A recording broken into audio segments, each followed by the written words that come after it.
This is the USGS earthquake map, and here at Barren Island Volcano we had an earthquake on the 26th. That's a Barren Island Volcano, the Damien Islands. So 26 days later, on the 22nd of December, West Texas should get some heavy rain coming in.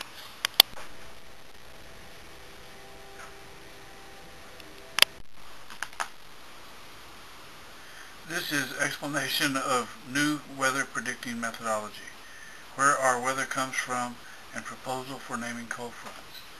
This is major solar flare of the sun that happens every 11 years. During the time between the 11-year cycle, there are small solar flares. What is happening here is the nuclear reaction of the sun. 1/5 the power is neutrinos. The sun's core, which is nuclear force crystal, stops and stores this energy and releases it as solar flare and also black spots here on the sun, which is a neutrino laser, so hot it emits X-rays and not much light.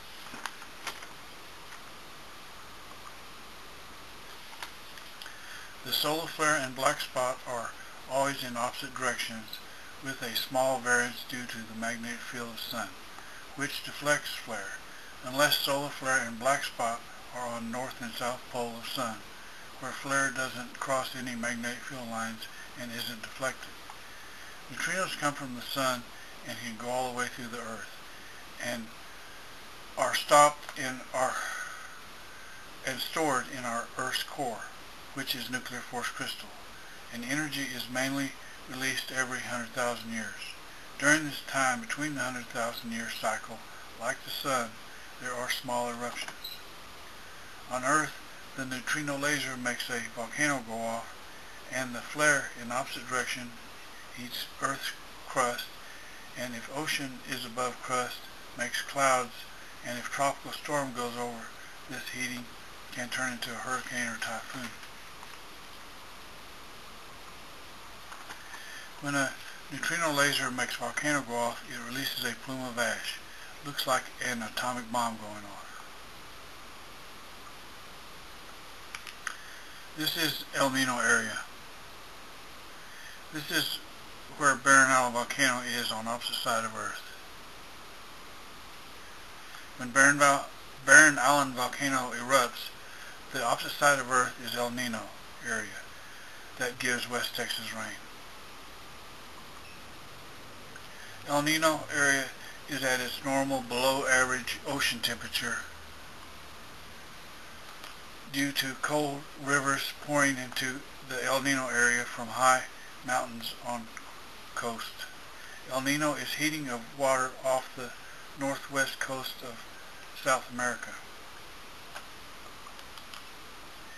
This is Barren Island Volcano starting to erupt, also producing earthquake. El Nino starting to get warm.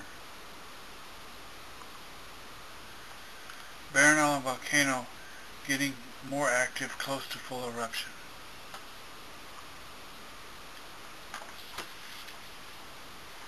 El Nino is started. From Smithsonian Volcanism Program, a plume of ash erupted from Barren Island Volcano on the 18th. Okay, now, exactly 26 days later, time for heat to go through crust from flare, the clouds to reach Alpine, Texas. Alpine, Texas gets flooded. Barren Island Volcano at full eruption.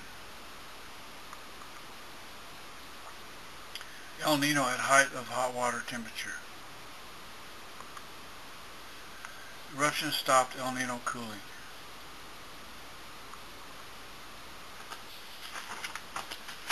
After a period of no eruption, El Nino gone. So El Nino gives rain to West Texas, Chicago to New York, and Barren Island Volcano heats El Nino. Volcano Pinton de la Florenese here heats water off California coast and gives rain, heavy rain, Southern California, Arizona, New Mexico, North Texas, Chicago, and New York. Volcano Sangay here heats water south of Guam, which gives rain Philippines, Vietnam, East China, Japan, Korea, and moves across the Pacific and gives rain to Seattle, Chicago, and New York.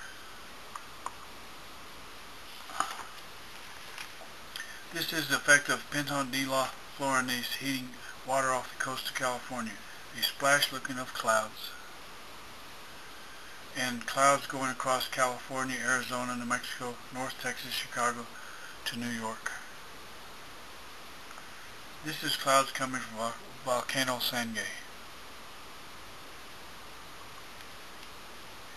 This is clouds and sometimes typhoon coming from Volcano Sangay heating water off south of Guam.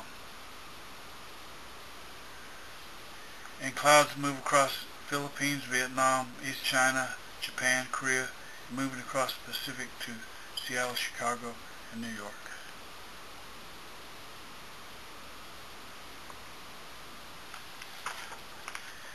This is the NOAA earthquake map. This earthquake on North Pole produced a cold front this September. It wasn't very bad, and as it wasn't very cold on North Pole. So this is the way I suggest that we name cold fronts. The volcano name that produced earthquake, magnitude of earthquake, and temperature on North Pole when earthquake happened.